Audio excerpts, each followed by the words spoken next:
Glória a Deus, igreja. Quem está feliz com a chuva? Amém. Chuva é bênção, né, irmãos? A gente fala, não, mas pastor, a chuva não é atrapalho para ninguém, né? Chuva é bênção. Quem tem que vir ao culto vem com chuva, vem sem chuva, vem com frio, vem sem frio. O importante, irmãos, é que nós reconheçamos que tudo que vem do Senhor é bênção para as nossas vidas, né? Então essa chuva com certeza é muito necessária para a terra, para o solo, né? Para o fortalecimento, né? Da terra na sua capacidade produtiva, para trazer refrigério às nossas vidas, para acabar com a poeira, né? Muita ventania no mês de agosto, né? Muita poeira. Eu tenho certeza que as mulheres, elas ficam felizes quando elas chegam em casa e vê aquela poeira, né? Para elas limparem de novo aquilo que já foi limpado no dia anterior, né? Aquilo que já foi limpo no dia anterior. Mas, queridos, nós estamos encerrando mais uma semana de oração, e eu quero começar aqui o nosso culto, né, que também é um culto de oração, lendo aqui o Evangelho de Marcos, capítulo 5, versículo 21, que fala do momento que Jesus, ele é encontrado por Jairo, né, um dos principais da sinagoga, e diz assim: e passando Jesus outra vez num barco para outro lado, ajuntou-se a ele grande multidão, e ele estava junto ao mar. E este chegou um dos principais da sinagoga, por nome Jairo, e vendo-o, prostrou-se aos seus pés, e rogava-lhe muito, dizendo: minha filha está à morte, rogo-te que venhas e lhe imponhas as mãos, para que sare e viva. E foi com ele, e seguia-o uma grande multidão que o apertava. E certa mulher que havia 12 anos tinha um fluxo de sangue, e que havia padecido muito com muitos médicos, despendido tudo quanto tinha, e nada aproveitando isso, antes indo a pior, ouvindo falar de Jesus, veio por trás, entre a multidão, e tocou na sua veste, porque dizia: se tão somente tocar nas suas vestes, sararei. E logo se lhe secou a fonte do seu sangue, e sentiu no seu corpo estar já curado daquele mal. E logo Jesus, conhecendo o poder de si mesmo que saíra, voltou-se para a multidão e disse: quem tocou as minhas vestes? E disseram-lhe os seus discípulos: vês, a multidão te aperta, e dizes: quem me tocou? E ele olhava em redor para ver quem isto fizera. Então a mulher, que sabia o que lhe tinha acontecido, temendo e tremendo, aproximou-se, prostrou-se diante dele e disse-lhe toda a verdade. E ele lhe disse: filha, a tua fé te salvou, vá em paz e ser curada desse teu mal. Estando ele ainda falando, chegaram alguns do principal da sinagoga, quem disseram: a tua filha está morta, não enfades ou não incomodes mais o mestre. E Jesus, tendo ouvido essas palavras, disse ao principal da sinagoga: não temas, crê somente. E não permitiu que alguém o seguisse, a não ser Pedro, Tiago e João, irmão de Tiago. E tendo chegado à casa do principal da sinagoga, viu o alvoroço e os que choravam muito e pranteavam, e entrando disse-lhes: por que vos alvoroçais e chorais? A menina não está morta, mas dorme. E riram-se dele. Porém ele, tendo-os feito sair, tomou consigo o pai e a mãe da menina, os que com ele estavam, e entrou onde a menina estava deitada, e tomando a mão da menina, disse-lhe: Talita cumi, que traduzido é: menina, a ti te digo, levanta-te. E logo a menina se levantou e andava, pois já tinha 12 anos, e assombraram-se com grande espanto. Amém, igreja? Irmãos, expectativas. O que é expectativa? O que é uma expectativa? Expectativa é o anseio, é o desejo que nós temos quando nós investimos em algo. Você investe sempre em alguma situação, em algo, com uma expectativa ou com um anseio de que algo vai acontecer. Então, quando você vem a uma semana de oração, você tem expectativas no seu coração. Às vezes uma pessoa começa uma semana de oração pensando na dor que ela tem na coluna, sim ou não? Quem tem dor na coluna aí? Quem passa? Tem ali uma com duas. Eu ia falar de uma, mas tem 3 já, né? Às vezes a gente começa uma semana de oração pensando assim: puxa vida, Deus podia curar minha coluna, né? Eu quero chegar no final dessa campanha de oração, e aí lá no último dia, ou no meio, ou enfim, no momento em que Deus quiser, mas dentro dessa campanha de oração eu quero sair daqui sem aquela dor. Quantos já pensaram assim? Quantos já tiveram essa expectativa no coração ou ainda tem? Levanta a mão de novo. Tem gente aí com expectativa. Então expectativa é isso, é aquilo que nós alimentamos dentro de nós, movidos por uma fé naquilo que Deus é poderoso para fazer em nossas vidas. Porque fé é isso, irmãos. Fé é a capacidade de você não ver, mas crer que você vai ver à medida que você orar. Amém? Fé é isso. Fé é o firme fundamento das coisas que se esperam e a prova das coisas que não se veem. Em outras palavras, o camarada que tem fé é doidão, porque ele vê o invisível, né?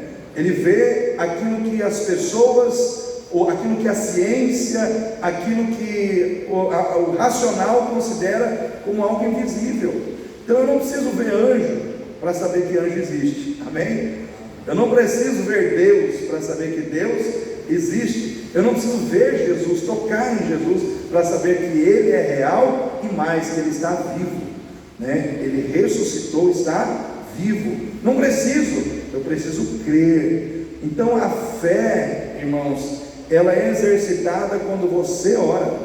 Quando você ora, você está exercitando a sua fé. A sua fé, ela tem um alvo, o Senhor. A nossa fé, ela precisa ter um alvo. O alvo da nossa fé deve ser Cristo, né? Então o alvo da fé de Jairo era Cristo, e a expectativa que ele tinha no seu coração, à medida que ele buscasse a Cristo, é que ele veria a sua filha curada. Então vamos dizer assim, que Jairo, ele fez uma campanha de oração de um homem só, né? Ele não tinha uma multidão de gente orando junto com ele, buscando junto com ele, para que ele pudesse ter aquela expectativa realizada, para que aquela expectativa saísse do mundo dos sonhos, dos projetos, e se tornasse algo real, algo palpável na sua vida.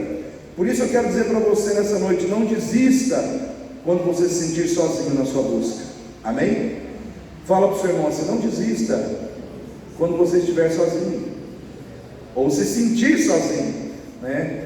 Porque às vezes parece que a gente está só, solitário, numa busca.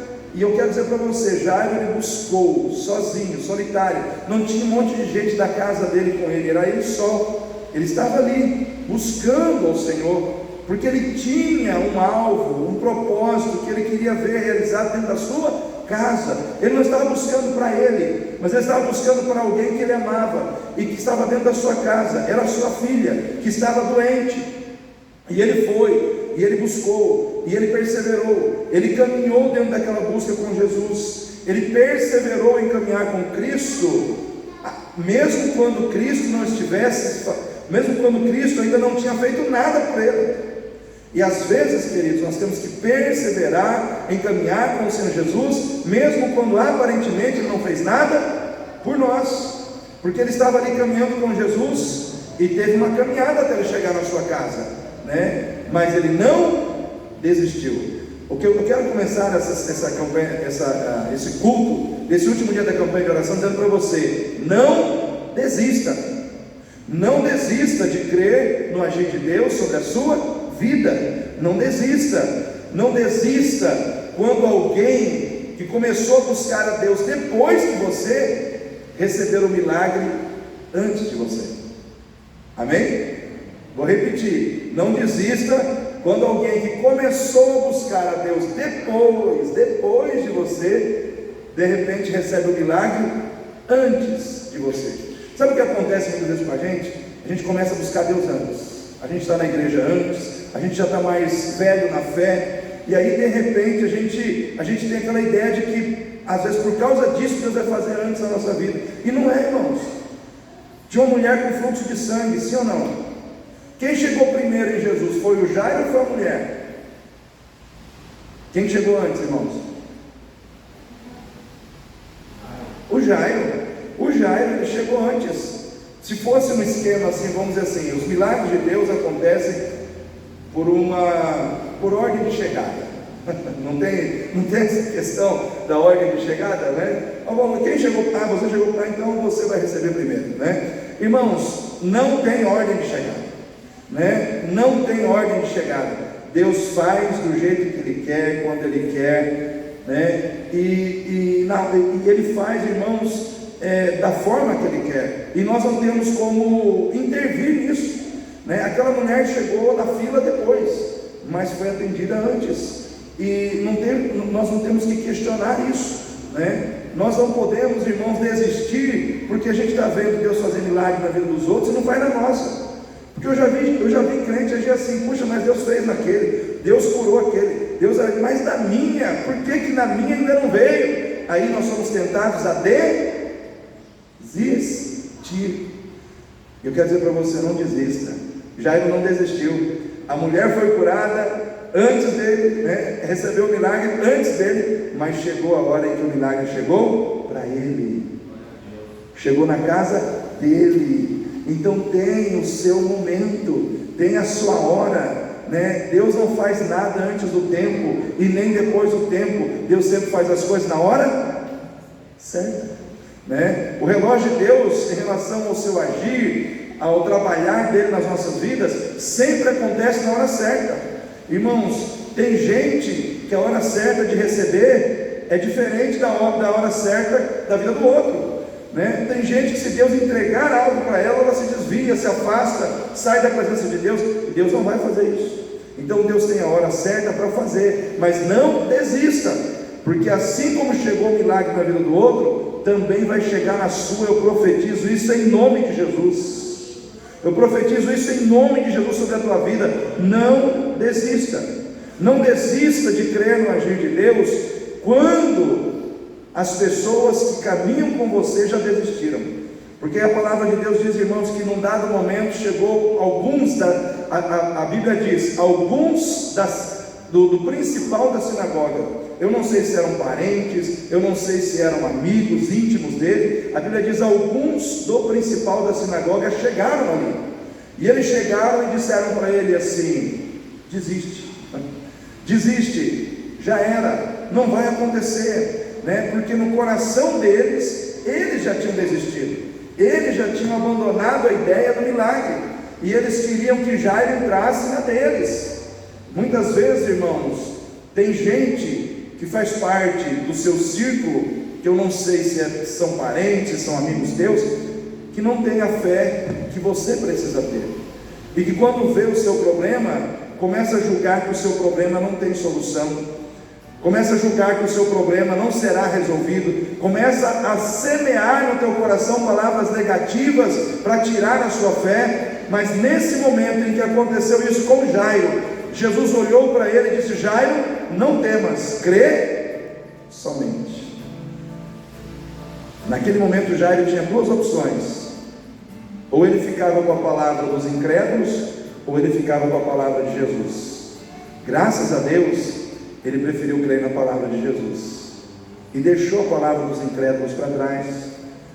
E porque ele não temeu e creu, o milagre chegou na vida dele. Eu quero dizer para você, querido, sempre quando você tiver que escolher entre a palavra da multidão e a palavra do Senhor, fique com a palavra do Senhor, porque o Senhor tem um compromisso com ela, né? E se você se firmar nela, você vai receber o que provém dessa palavra. E na palavra de Deus existe milagre, existe cura, existe restauração para aqueles que nela creem, porque tudo é possível àquele que crê. E a fé vem pelo ouvir, e ouvir a palavra de Deus. Ou seja, o que é semeado no seu coração para gerar nele fé é fruto do que está na palavra, é fruto do que a palavra revela, é fruto da verdade que está fundamentando a palavra de Deus na sua vida. Amém? Não desista, porque a situação que estava ruim ficou pior, né? Não tem aquela situação que, pastor, já estava ruim e agora piorou mais um pouco, né?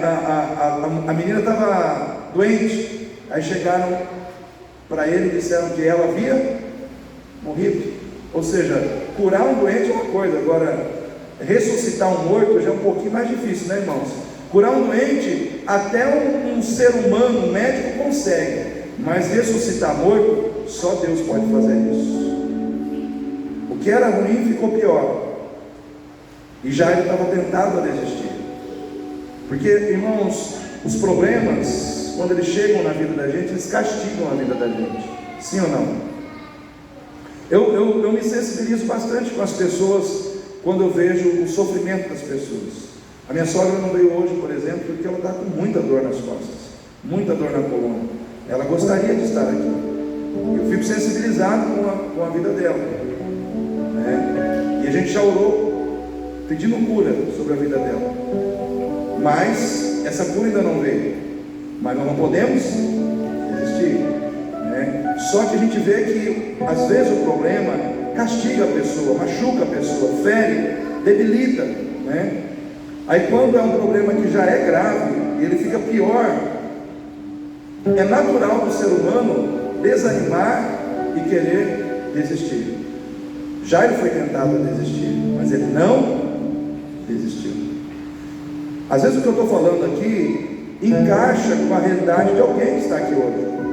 Talvez na sua vida tenha alguma coisa acontecendo e que a coisa estava ruim e piorou. Mas eu quero dar uma boa notícia para você. É quando piora que Deus age. É quando piora que Deus gosta de fazer. Porque Deus gosta de fazer no momento em que todo mundo joga a toalha, fala, não tem mais jeito mesmo. Aí Deus fala, agora eu mostrarei que tem, porque eu sou Deus. Às vezes Deus permite a coisa ficar mais difícil, só para Ele ser engrandecido ainda mais na sua vida. Porque o que engrandece a Deus é o nível da dificuldade do seu problema. Muitas vezes quando Deus está ali para resolver aquele problema, se é um problema pequeno, Deus faz, ele vai ser engrandecido na medida do problema. Mas se é um problema grande, Deus será engrandecido na medida do problema. Então não desista, porque ficou pior. Ficou pior para as pessoas, mas para Jesus as coisas estavam sempre do mesmo tamanho. O que ele podia fazer por uma pessoa enferma, ele também podia fazer por um morto, porque ele tinha poder tanto para curar como para ressuscitar. No final, Jesus passa, entra na casa daquele homem. Tinha gente zombando do agir de Deus ali, tinha gente tirando sarro em Jesus ali, falou português claro, quando Jesus diz, ó, o menino está morto, ela dorme. Começaram a zombar de Jesus. Só que Jesus chegou lá e disse, Talita cumi, a ti te digo, menina, levanta-te. No momento que aquela menina levantou, quem zombou teve que parar de zombar. Quem não cria teve que acreditar que Deus faz milagres. Eu quero dizer para você, querido, quando Deus faz, todo mundo tem que reconhecer que Ele é Deus. Amém? Fique em pé nesse momento. Amassui andaramassou. Remandarabasuri me canta eremanai. Rebachandarabasuri me canta eremas. Aleluia, Jesus, Tu és tremendo. Tu és Senhor desta igreja. Tu és Senhor das nossas vidas. Tu és Senhor, ó Pai, de cada milímetro da nossa vida. Tu és Senhor do nosso ontem, do nosso hoje e do nosso amanhã. Porque nas Tuas mãos está a nossa vida por inteiro. O Senhor conhece toda a trajetória da nossa vida nessa terra. O Senhor sabe quando a gente vai cair de novo e o Senhor vai nos levantar de novo.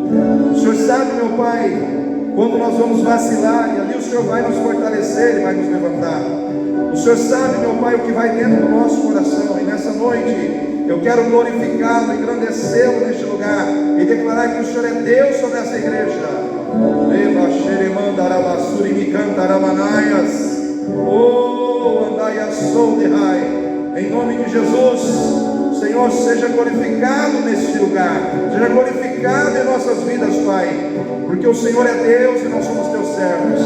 Enche este lugar de glória, enche este lugar de poder, enche este lugar de unção, porque nós dependemos de Ti, Senhor, dependemos da Tua graça, dependemos da Tua glória, dependemos do Teu cuidado. Visita-nos, Pai, tira do nosso coração a frieza espiritual, tira do nosso coração a incredulidade, tira do nosso coração a apatia, tira, Pai, em nome de Jesus, firma os nossos pés na rocha, que é Cristo. Aleluia. Nós te louvamos, nós te engrandecemos e nós oramos